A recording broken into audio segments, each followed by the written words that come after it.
three fundamental problems I have with inflation that people aren't thinking about, I'd like to draw your attention to.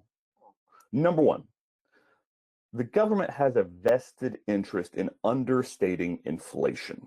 We're going to talk about that here in a second. Number two, the CPI on its own can be very, very inaccurate. And number three, most of the things that go down in price you don't buy frequently, where most of the things that go up in price you buy every day that are factored into the CPI.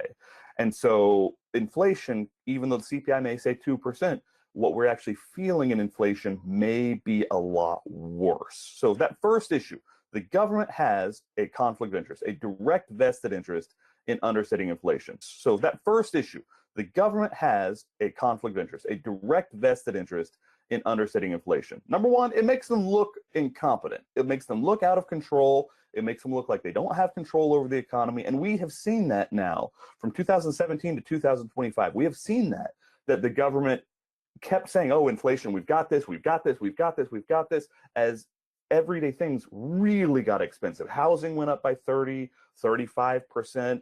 It took really aggressive interest rate policies, jacking all interest rates on everything up by 2, 3, 4%, and leaving it there until the economy is almost stalled into recession 2 or 3 times. Now they've had to back off that key interest rate 4 or 5 times. It looks like they may back off, they may not back off, because they're just dancing this, hey, we have to keep the interest rate as high as possible to curb inflation.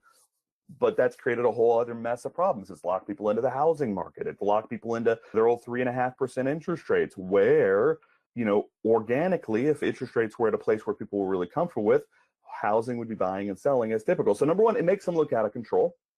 Number two, it fundamentally increases their financial obligations, because Social Security is tied to cost of living adjustments, which are tied to the CPI.